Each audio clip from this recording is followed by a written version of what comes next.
Мгм. Всем здравствуйте. У нас очередной семинар. Сегодня у нас будет два докладчика, но тема будет похожая.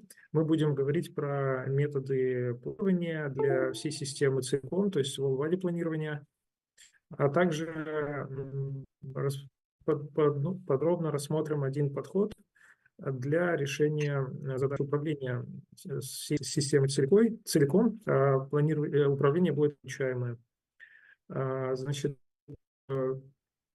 докладчики только начинают исследования в этой области, поэтому просьба, так сказать, подойти к материалу, какую-то конструктивную критику, пожалуйста, мы будем только рады. Я передаю слово первому докладчику Якову Денису. Да, здравствуйте. Я делаю обзор whole-body методов планирования. Если у вас будут возникать вопросы, то, не знаю, задавайте их сразу, чтобы не откладывать на потом. Потом будет тяжелее вспомнить. Так, мой экран видно, да? Отлично, тогда начинаем. Ага. Ну, значит, планирование перемещений. Вообще, задача имеет вполне формальное описание. Это, получается, перемещение в свободное от препятствий пространстве, которое мы, в общем случае, будем рассматривать в конфигурационном пространстве робота. Все формальности написаны слева на слайде, но мы выделим лишь самое важное. Если построен путь, по которому робот может пройти, это еще совсем не означает, что он по нему пройдет. Здесь важную роль сыграет кинетические ограничения, потому что, например, четырехколесная тележка, у которой колеса поворачиваются градусов, там, не знаю, на 20 влево и вправо, не сможет переместиться параллельно вправо или влево.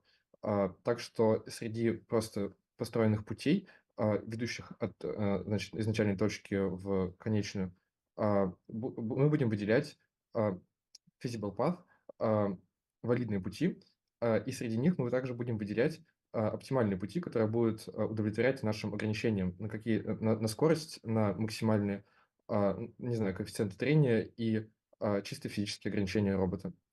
Тут важно отметить вообще, что если построен оптимальный путь, то, поменяв эту самую оценку оптимальности, не знаю, с кратчайшего времени прохождения до максимальной скорости на пути, это могут быть совершенно разные траектории.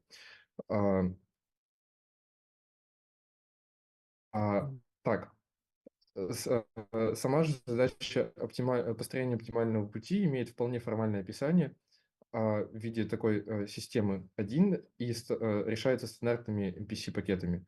Она является, по сути, минимизацией ошибки по пути исследования с учетом динамики системы, а также различных кинетических и чисто физических ограничений, куда робот заходить не может. Почему мы выделяем слово whole body planning? Стандартный подход для планирования движений какого-то робота с большим количеством степеней свободы, скажем, 12 степеней свободы, обычно применяется метод декомпозиции. Вполне естественно рассматривать робота, скажем, манипуляторной тележки, как отдельную тележку и манипулятор. Но уже в таких сложных системах, как, например, собака с рукой, довольно сложно рассматривать эти системы, поскольку они очень сильно спаренны. Извините, да, это имеет вполне формальное определение, значит, можно спокойно заниматься планированием какого-то сложного робота для двух раздельных подсистем, в том случае, если эти системы слабо взаимодействуют. В случае с собака и рука взаимодействие систем достаточно сильное, чтобы вносить очень сильные пертурбации в спланированную траекторию. Поэтому необходимо рассмотрение системы в целом. Вот. И к тому же просто с чисто практической точки зрения намного удобнее задать пакету задачу, не знаю, схватить объект, нежели подразбить ее на задачу. Это проще с чисто инженерной точки зрения. Вот. Сейчас мы будем рассматривать два различных метода решения, две различные ветви решения этой задачи. Это традиционные алгоритмы и алгоритмы с машинным обучением, обучаемые методы. Начнем с традиционных. Traditional. Пускай будет так. Итак, самое первое, что приходит в голову, это просто алгоритмы поиска по графам. Они базируются, ну, по сути дела, на поиске оптимального пути в графе. Для того, чтобы построить путь на графе, необходимо этот самый граф загрузить в память. Это может быть ограничением в какой-нибудь многомерной системе. К тому же точность передвижения будет также зависеть от мелкости нашей дискретизации, и поэтому подход имеет свои как плюсы, так и минусы. Ну, из очевидных плюсов это, конечно, скорость планирования в системах, скажем, в дву- и трехмерных системах. Графовые алгоритмы имеют множество различных модификаций. Самая первая модификация алгоритма DX3 – это алгоритм А со звездочкой, наводится эвристика, и дальше происходит очень пушистое ветвение этого дерева. В целом, ни один из этих алгоритмов не обходит worst case сценария, когда необходимо просто перебрать всю сетку. Следующие классические алгоритмы – это sample-based. Sample-based алгоритмы базируются на том, что мы просто рандомно генерируем точки из конфигурационного пространства робота и таким образом планируем перемещение. Там один раз в 10, в какое-то количество шагов, смещаясь конкретно по направлению к точке. То есть происходит инкрементация наращения дерева по направлению к цели. Здесь стоит сказать, что алгоритм хорошо работает во многомерных системах, ну и является таким бейзлайном. Также среди классических алгоритмов стоит выделить интерполяцию кривых и reaction-based алгоритмы. Аппроксимация кривых имеет свои плюсы. Она, в общем-то, применяется, когда уже скорее есть точки, по которым необходимо пройти, и можно с помощью, скажем, аппроксимации различных методов аппроксимации построить на них траектории, ну вот это уже будет чисто математическая задача. Action-based алгоритмы применяются, когда мы хотим действовать жадно и когда мы хотим действовать локально, а также быстро. Обычно это, стандартный пример – это potential field methods, где мы представляем, скажем, что наши препятствия дают отталкивает нас от себя, а, соответственно, цель притягивает к себе. Наверное, можно сказать, что здесь легко застрять в локальном минимуме, поэтому... Но это очень быстродействующий алгоритм, который также является бейзлайновым решением для, скажем, жадных действий. Сейчас мы перейдем к обучаемым методам, и я хочу сразу сказать, что стандартные NPC применимы. Применимы и в том числе и для сложных многомерных систем, таких вот, как, скажем, собака на колесиках. Они вполне живы, но тем не менее применение обучаемых методов вполне обосновано. К этому выводу мы придем ближе к концу, получается, моей презентации. Переходим к обучаемым методам. Обучаемые методы. Я нашел одну интересную обзорную статью, в которой предлагалось разделить все планирование траектории на такие 4 этапа. Сначала предлагается роботу посмотреть на мир, скажем, вокруг себя и понять, в какой точке своего конфигурационного пространства находится, считать данные с сенсоров, а после этого итеративно предсказывать свои следующие действия, совершать это действие, снова обновлять свое внутреннее представление. Авторы этой статьи предлагают такое деление перемещения. Сначала мы будем, мы можем либо полностью запихнуть данный пайплайн внутрь какой-нибудь достаточно сложной нейросетки, которая будет выдавать команды роботу от начала до конца, либо же заменять какие-то отдельные шаги. И здесь начинается огромное многообразие различных методов. Все, что человечество придумало в конце 20-го, начале 21 века, все нашло свое применение в планировании этих самых движений. Я приведу несколько примеров. Вот первый из них – это LSTM-ки. Они в данной работе, ссылка на слайде, предлагается планировать перемещение манипулятора с помощью данной архитектуры. И что мы видим? Здесь стоит выделить, что робот, у которого 6 степеней свободы, в общем-то, будет работать исключительно на этом OracleNet, так называется нейросеть, нежели на классических алгоритмах типа А со звездочкой и RT со звездочкой. Да, вот здесь прошу обратить внимание, что алгоритм А со звездочкой очень хорошо проявляет себя на маломерных задачах, но после этого очень сильно проседает. А алгоритм RT со звездочкой ведет себя не так, но у него побольше дисперсия во времени выполнения. Вот, так. Также я нашел очень интересную статью, в которой предлагается новая архитектура. По сути, это, ну, я бы назвал это имитационным обучением, но авторы назвали ее Action Chunking with Transformers. Не будем с ними спорить. Они значит, с помощью телеоперации учат робота производить какие-то тонкие манипуляции с мелкими объектами по типу застегивания zip-пакета или смены батареек, и показывают, что их подход превосходит самые сотовские бэзлайны, табличка внизу. Я просто хочу показать, без каких-то подобных остановок, просто покажу видео, как это происходит. Взял статьи.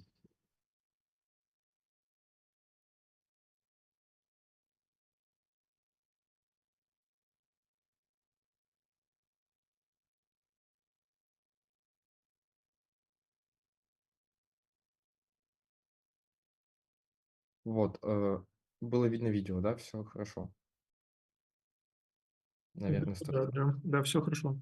Мгм.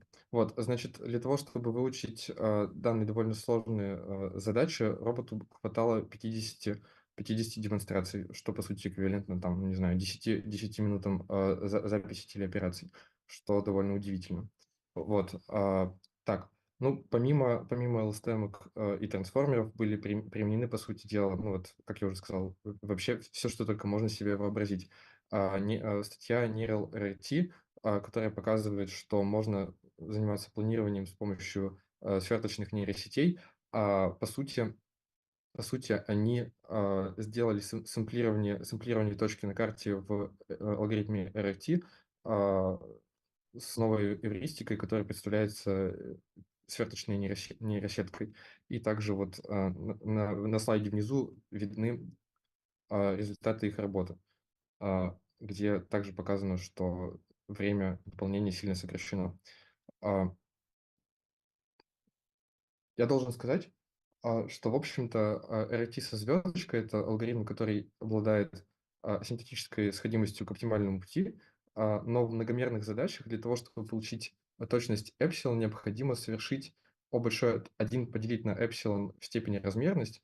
То есть, по сути дела, RT со звездочкой и А со звездочкой одинаково масштабируются на задачи большой размерности. Вот. Поэтому применение обучаемых методов здесь совершенно необходимо для того, чтобы как-то заранее обрубать заведомо плохие варианты, по сути, обучаемые эвристики. Вот теперь мы переходим к реальным методам. Реальным методом планирования движения. Здесь также представлено все, что только есть в RL, Double DQN, DQN, просто табличное обучение. Все это было опробовано. Здесь приведена ссылка на статью, и, соответственно, там можно посмотреть, к каким результатам они пришли. Я хочу просто сказать, что, например, нашел статью, где контроллер на базе RL ну, превзошел, по сути, перформанс профессиональных летчиков на этих квадрокоптерах, где, значит, на спортивном соревновании необходимо было следовать какой-то заданной заранее траектории, пролететь, насколько я помню, через различные, а, как же это сказать, в общем, пройти обязательно через некоторые ограниченные области пространства, причем с довольно большой скоростью. И здесь удивительным является то, что, посмотрите на таблицу слева внизу на слайде, политика, которая выдавалась реальным контроллером, была сильно более оптимальной, чем человеческий перформанс. Там также решалась задача вот по минимизации времени с соответствующими там реальными предположениями о МДП. Хорошо. Теперь пару слов, которые об этой табличке, которая обобщает в себе, по сути, все проделанное. Ну, наверное, до появления этой самой обзорной статьи. Здесь необходимо пояснить основные колонки, вот в частности Path Length и Optimal Velocity. Path Length это то, насколько длина пути, вообще говоря, соответствует оптимальному. Optimal Velocity – это указание того, возможно ли вот по данному пути пройти, в принципе, соблюдая кинематические ограничения робота. Поэтому здесь в Graph Search и Sampling, в общем, в первых 3 примерах сложно учесть кинетические ограничения, они поэтому здесь не указаны. Также Reaction Speed указывает возможность перепланирования при появлении, например, какого-то динамического препятствия. Вот. Хорошо. Наверное, я прокомментировал этот слайд в достаточной степени. Сейчас, секунду. Да. Так. Ой. Не может быть. Извините.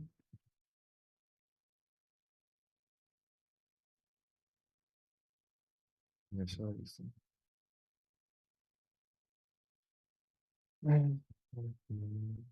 Все, слава богу. И заключающий слайд это про тренды в применении различных алгоритмов для индустриальных роботов.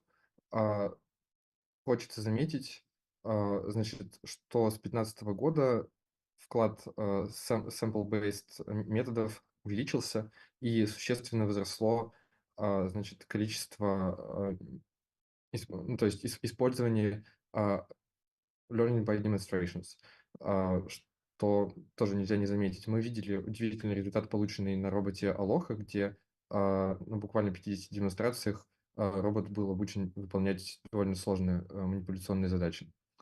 На этом, наверное, все. Если у вас есть вопросы, пожалуйста, задайте их. Яков, спасибо. Спасибо большое. Коллеги, есть ли вопросы?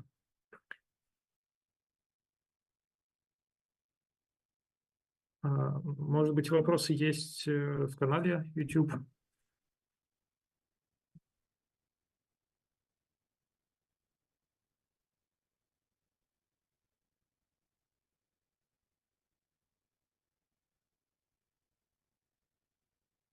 Ну, это не вопрос, да, это комментарий. Спасибо. У меня тогда есть вопрос, если других нет. Яков, скажите, а как вот на ваш счет, каково, вернее, на ваш счет ключевое свойство для этого пресловутого wall body планирования? Вот каким свойством должен обладать алгоритм планирования? Да, спасибо за вопрос. На мой взгляд, поскольку система существенно многомерна, для нее существует уже очень большое количество способов планирования, в том числе и точное с помощью MPC. Здесь самым важным критерием, по-моему, является скорость выполнения алгоритмов, потому что здесь, да, важным ограничением является то, что в многомерных системах в любом случае необходимо произвести какой-то поиск оптимальной траектории, и скорость здесь является самым существенным фактором. Спасибо. Спасибо. Так, можно я тоже вопрос задам? Да, конечно. Да, добрый день. Вот у меня такой вопрос, что мы там с Яковом обсуждали его работу, что вот у нас есть некое базовое решение, от которого мы отталкиваемся, которое основана на сэмплинговом подходе, на RRT. Вот. Есть какие-то уже мысли, в каком направлении лучше всего его дальше улучшать в плане добавления каких-то методов, основанных на обучении? Потому что как бы, из этого обзора следует, что сейчас вот тренд как-то улучшать там, за счет использования реле или обучения по демонстрациям. И над этим. Вот есть уже какая-то мысль, куда в этом направлении можно в первую очередь пойти? Извините, я вас относительно плохо слышал. Я сейчас повторю вопрос. Просто да, нет, если верно понял. То есть вопрос в том, вот получается, у нас есть бейслайн с помощью RT. И вопрос в том, в каком направлении двигаться, чтобы улучшить его эффективность. То есть использовать ли обучаемые методы, то есть методы с помощью демонстрации, или продолжать вот эту классику со сверточными нейросетями, уже классику. Ну, у меня даже, наверное, вопрос был именно глубже, что все-таки, в какое место RRT условно лучше имеет смысл добавлять обучение, и что имеет смысл заменять на обучение? Что имеет смысл заменять на обучение? Заменять на обучение. По-моему, вот эти, значит, тонкие задачи по, я не знаю, вот смене батареек или застегиванию пакетиков, пожалуйста, да, я очень рекомендую посмотреть эту статью. У нее, правда, очень красивый результат, где робот выполняет очень, очень тонкие движения. Вот, по-моему, стоит обучаться при помощи демонстрации вот именно на мелкие задачи, а остальное отдавать на RT, в общем, на более классические методы в этом смысле. То есть, как я понимаю, у сэмплинговых методов у них проблема, что он прыгает туда-сюда, и там какую-то высокую точность в нем трудно достичь. Вот в этом проблема, которую... Это проблема и сэмплинговых, и графовых методов, потому что в итоге в пространстве большой размерности они имеют одинаковую скорость работы, но при этом хотя бы графовые методы имеют самое худшее время работы, а сэмплинговые даже ее не имеют. Здесь, да, скорее смысл искать, обучать эвристике с помощью нейронных сетей, чтобы сразу отбрасывать заведомо плохие варианты и не сэмплировать точки, которые в дальнейшем точно не приведут ни к чему хорошему. Вот. Большое спасибо. Вот, если я правильно понял ваш вопрос. Все, да, спасибо. Коллеги, есть ли еще вопросы?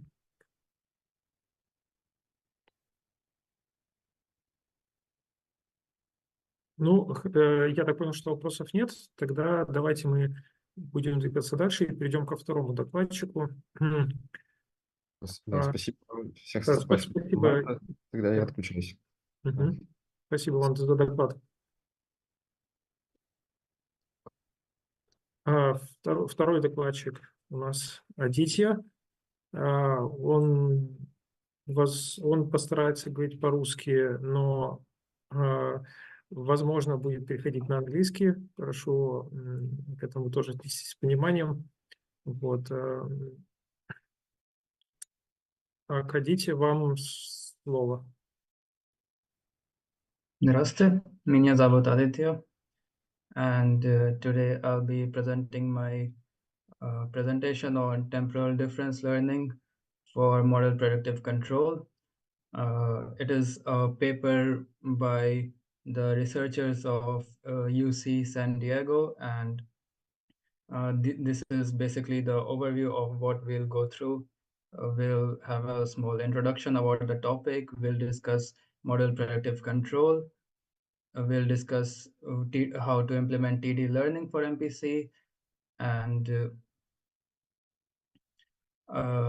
some experiments that we have and their results, and we'll compare these experiments with different kind of baseline models, and then we'll draw some conclusion about how good this model is.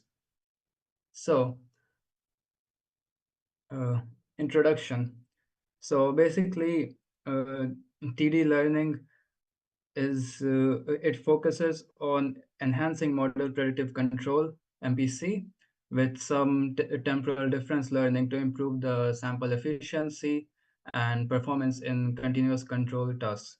It proposes combining a model-free and model-based approach and using a learning task-oriented latent dynamics model and also a learned terminal value function.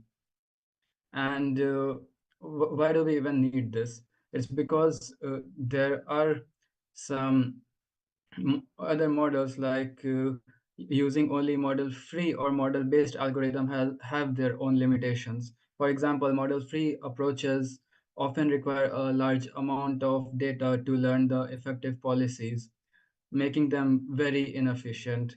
Whereas the problem with, on the other hand, the model-based approach also have their own limitation, which utilizes a model of environment to predict the future states, and these can be inaccurate since we can't really predict what kind of environment we would be working with, and especially in case of complex environments, it can lead to some suboptimal policies.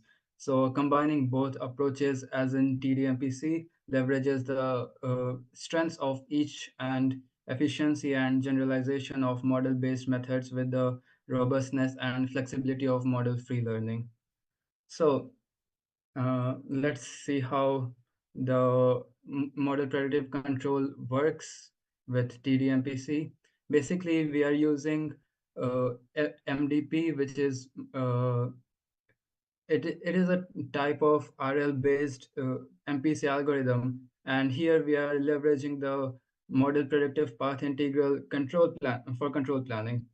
MPC is traditionally implemented as a trajectory optimization procedure in control system, where the goal is to estimate the optimal actions over a finite horizon. Here, our finite horizon is H, and in our context, the TD-MPC, we are using MPC in combination with a task-oriented latent dynamic model that we'll discuss more about in the later slide.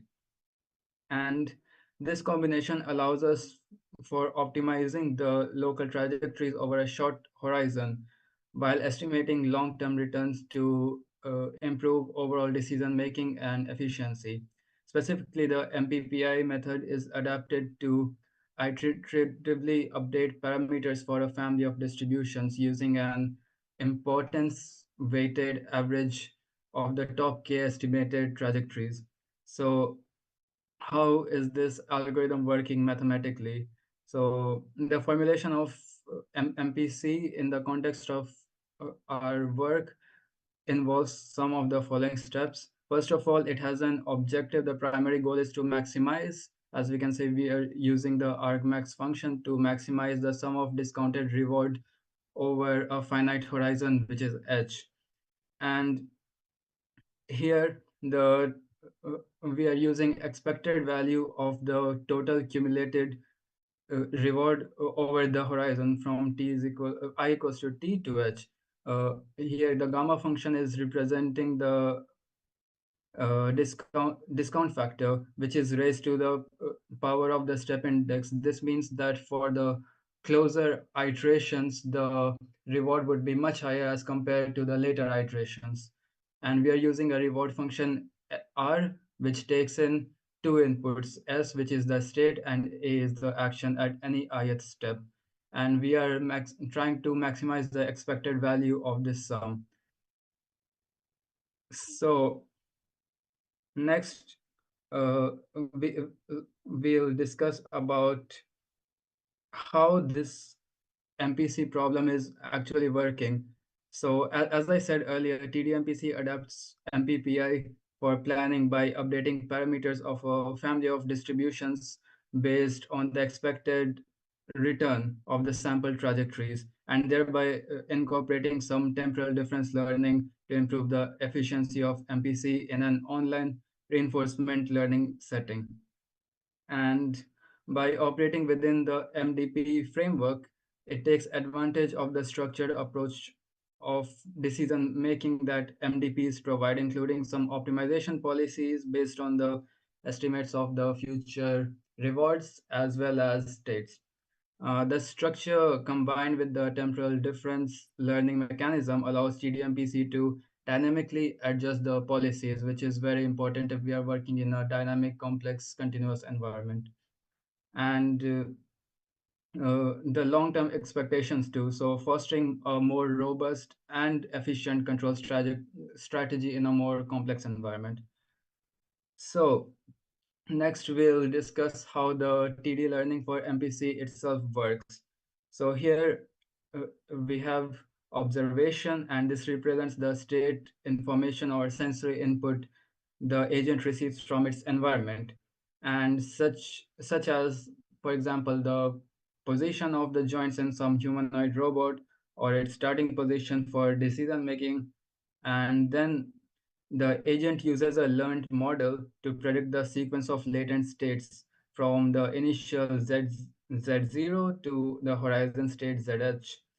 Given the current observation and the sequence of actions, this model is part of, for example, model-based reinforcement learning and is trained to capture the dynamics of the environment, enabling the prediction of future ideas.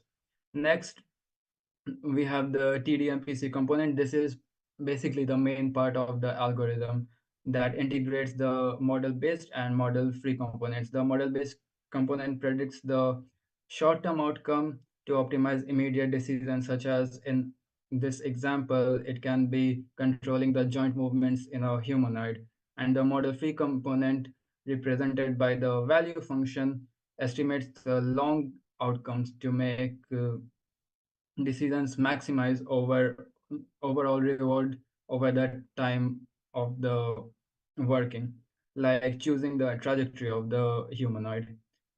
Next, we get the reward plus value. This basically means the TDMPC algorithm is combining the immediate reward from the learned model, and it is related to the predicted states and actions with the value function's estimated future rewards. And the immediate reward is similar to like instantaneous feedback on how good an action is, while the value function evaluates the potential long-term benefits for reaching a particular state. Then we get an output action. This is basically the output of the entire TDMPC process, where the algorithm decides the best course of action to take in the environment, and it represents the action in the optimized sequence over the planning horizon that the agent will execute. So basically, we are getting some kind of output from this TDMPC algorithm, and we'll use this output for our for example robot, and then we'll see after the agent performs an action how the environment itself responds to this action with a new state and a new reward. And similar to any MPC model, we are using this new state to basically reiterate the process for the T+1 iteration. So the flow from observation through the learned model to the combined TDMPC algorithm allows for more informed action and selection that balances both immediate as well as long-term rewards. And this also constantly updates based on new observations, new rewards to the policy over like multiple time. Next, we'll learn about what is task-oriented latent dynamic model and how we are even using it here. So here we are using total model, which can support the input of both image as well as state. And it is part of the TDMPC framework that supports both image and state for the task at hand. And here we have some of its components that we'll discuss right now. For example, representation. This is the encoding function that transforms the observed noisy state from the environment into a latent state. And the function h theta is typically a neural network with parameters theta that are learned normally during the training. And this latent representation is more compact and relevant form of the state, capturing only the essential information instead of getting the information of the entire environment. And why this necessary? It's because the more we can work with the less data, the more efficient our algorithm will be. Next, we have latent dynamics. This basically represents the learned model that predicts the next latent state, and given the current latent state and some action. So this is the latent state that we get from the previous step, and this is the action that we get from the previous state. And we use the d theta dynamics model that estimates how the state of the system changes in response to the actions taken by the agent. Next, we have the reward function or the reward variable. This equation defines the reward function, which basically computes the immediate reward based on the current latent state. So the reward function itself takes in two arguments, the latent state as well as the action, of course. And it is used to evaluate the immediate benefit if we take the action by the agent and in some kind of environment. And what is value and policy? So value is basically estimating the long-term return. So we have basically two main functions here, reward function and value function. And the main difference between them is that reward function gives us a more immediate reward value basically, and the value function gives us the more long-term reward. And next we have the policy, which basically defines the policy by which the agent selects the action. So we have multiple action and we need to choose the best action which will give us the maximum reward and which would be the most optimal solution, and we get this using this policy function that we defined using MPC. So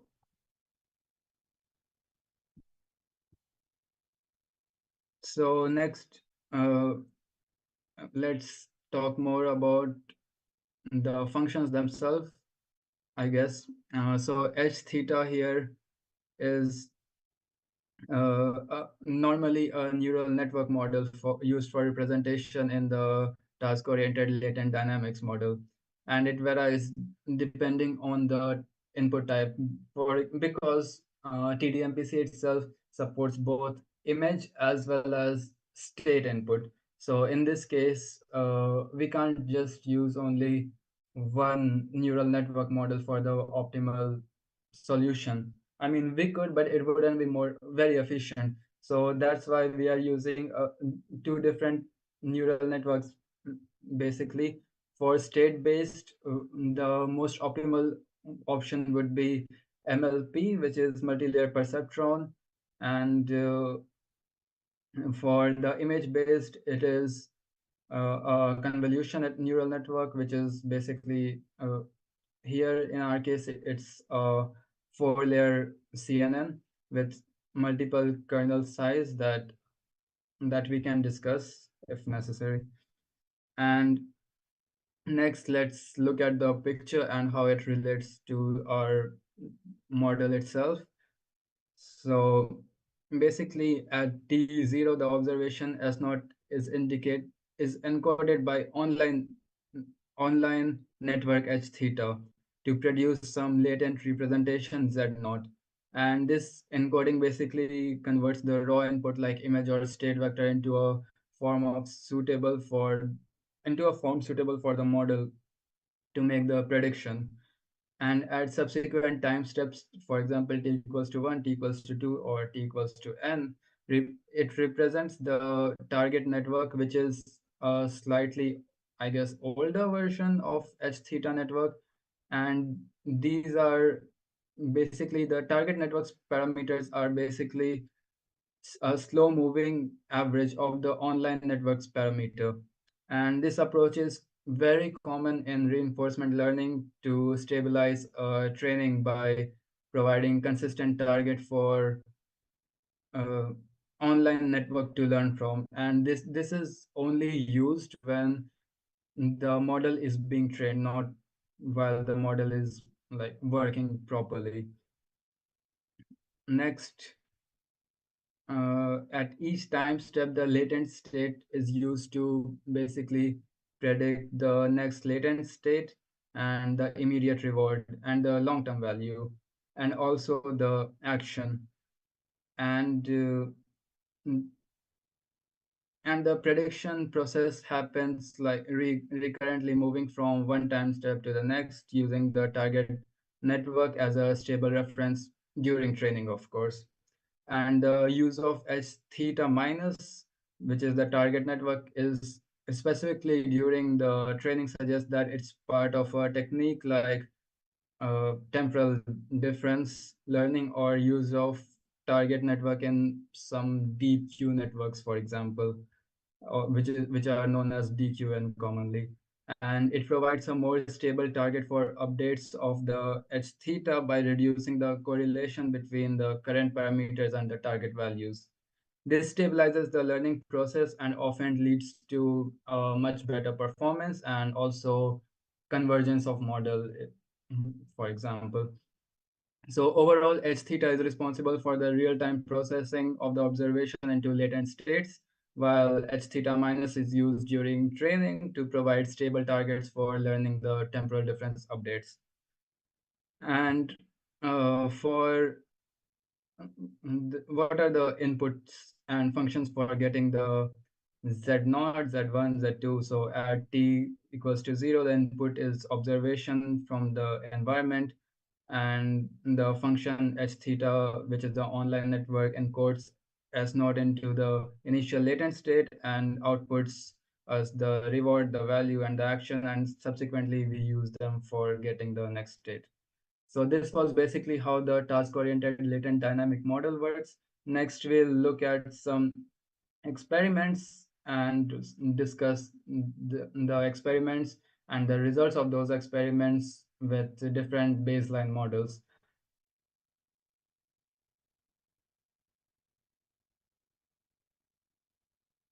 So here are the experiments.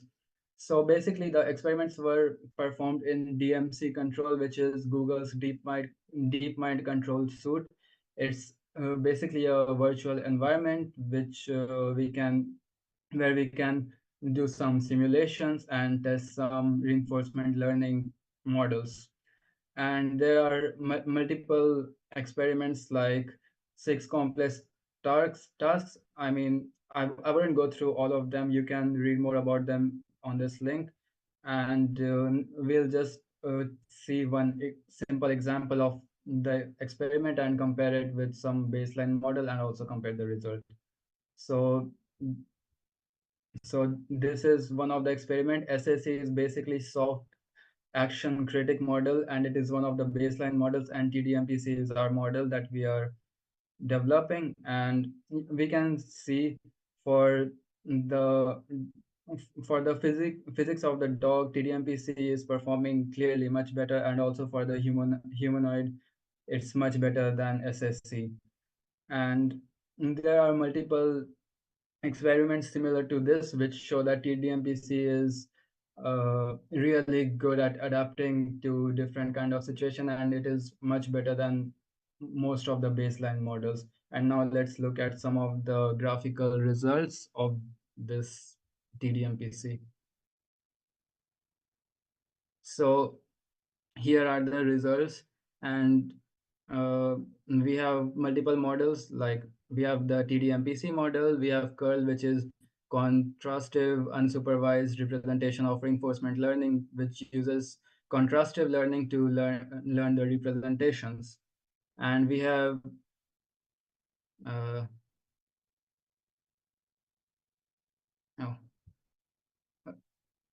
so basically we have tested it with different kind of models, and here we have the results. For example, the x-axis represents the environment state and environment steps, and y-axis represents the performance metric in the episode return, which is sum of rewards which is a sum of rewards that the agent receives during an episode. And so here at each subplot we can see that the performance of TDMPC is much better than the other baseline models, and across most of the tasks TDMPC achieves higher episode returns, indicating that it is much more effective at these tasks. And while TDMPC might not outperform some of the baseline models, it is competitive with them and often closely matches or outperforming their results on several tasks. And overall, the average, as we can see here, uh, it shows the aggregate performance of across all tasks, and showing that TDMPC generally performs well compared to other methods. Now let's look at a closer comparison. So here we have different methods of reinforcement learning. Model objective indicates the primary focus or objective of the underlying model used by each algorithm. And for instance, the ground truth model suggests that the algorithm uses a more and the algorithm uses a model that tries to replicate the real environment as closely as possible. And so for that we have MPC, and of course these models are not accurate for very complex environments. So next column we have value, which signifies whether the method includes a component that estimates the value function. So for example, the usual MPC model doesn't have a value component. And this is very important because a good estimate of the value function can significantly improve the policy by enabling a better long-term decision making, for example. Next, we have inference. It describes the method used for inference, that is deciding whether the action, like deciding which action to take given some current state. And here policy refers to method that uses a policy network to suggest action. For example, CEM, which refers to, I guess, cross entropy method, and it is a type of, as far as I remember, optimization algorithm. And MCTS is, it refers to Monte Carlo tree search, and it is combined with a policy for some action selection. And next column we have continuous. It indicates whether the method can handle continuous action spaces, which are common in many real world problems, for example, robotics, where action can have any value within a range. Next, we have compute, which gives us a relative measure of the computational resources required by each method. Low suggests that the required resources are low, and high and moderate like suggests the same. So we can observe that TDMPC it follows reward value prediction and latent prediction model, which is really good, and it also has CM policy. And this combination basically makes it particularly appealing for a variety of tasks, especially those requiring both efficiency in computation as well as data use. So that's basically it for the comparison. So we can conclude that TDMPC is outperforming the existing baseline methods in a lot of ways. And as we saw from the comparison, from the results, and it has a lot of real world use cases. It can be used in manipulators, in path planning, and so on. And it represents a very novel integration method of model-based and model-free learning, and utilizes temporal difference to so it sets a very new and unique standard in the future research for reinforcement learning and robotics and so on. So that's it for my presentation. If you have any comments or tasks, please, any comments or questions, feel free to ask me. Так, спасибо, Aditya. Пожалуйста, коллеги, есть ли вопросы?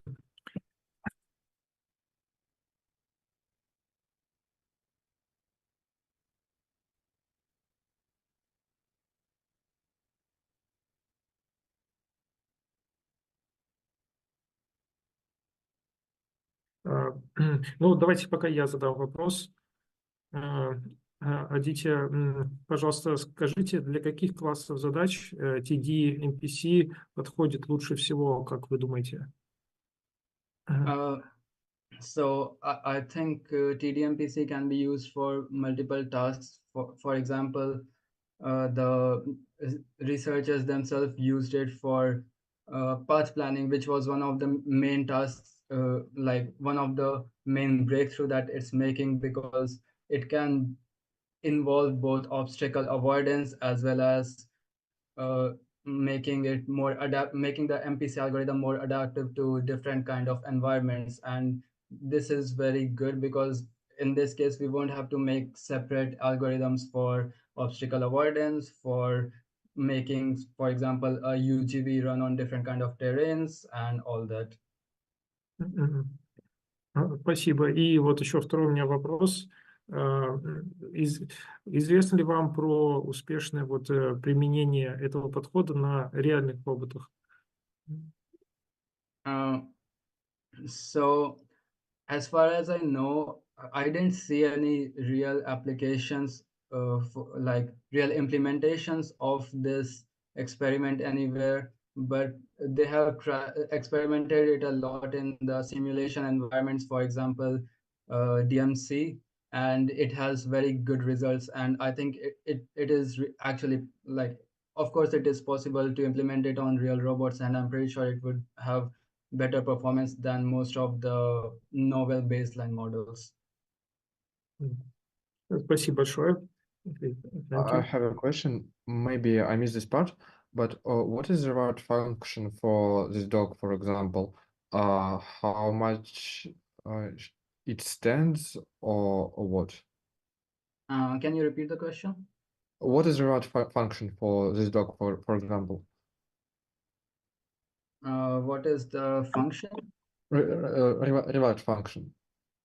The reward function, the reward function that we get for this model is, it is basically a learned model. So the reward function depends on different implementation. And for example, this is the algorithm, and here you can see how the algorithm itself work. And about the reward function, I mean, it is a learned algorithm, so the reward function would be different for different kind of, for example, models. And of course, but I mean, why do we even use MPC, for example? Because we're rewarding this model for taking some concrete actions, for example, I don't know, moving forward or jumping. And why do we use such an hard for implementation algorithm? I see that results show better performance, but what do we want from this model in general? To perform some tasks? First of all, the reward function itself plays a crucial role. So let's start with MPC controller, for example, defined for a specific system. So for example, TD-MPC leverages task-oriented latent dynamic model and a terminal value function learned jointly through TD learning. And it has, like, the reward function guides the control policy by balancing the cost, the constraint, and the desired behavior. And as we saw from the result, it is much more effective than the baseline model. So maybe it is more complicated, but the overall result is much better and the computational cost is much less. So that's why we are using a different reward function, I guess, if that's your question. Thank you.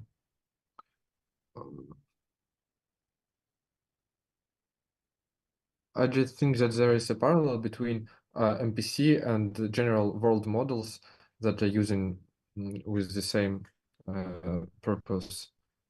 But okay, yes. Yes, but for example, MPC is a model-based like framework, and depending on the environment, it might or might not be as effective. For example, if it's a very complex environment, and if we are using if we are working in the real world environment, we never know what type of environment our model, our agent, our robot would have to work. And in this case, MPC is not as effective, for example. And that's where we can use TDMPC, which incorporates a model-free framework. So it can leverage the quality of both model-based and model-free frameworks. Thank you. Thank you.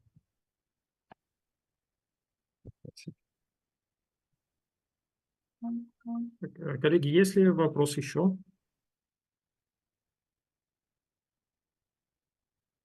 Видимо, нет. Тогда я благодарю Адитью и первого докладчика, Якова тоже. Нашу вторую прекрасную половину человечества я поздравляю с наступающим праздником. Вот, особенно прекрасно смотреть докладчиц на нашем семинаре. Такие есть, не пропустите, подключайтесь чаще. Всем зрителям я тоже желаю хороших выходных и увидимся на следующей неделе. До свидания. Спасибо. До свидания. Спасибо. До свидания.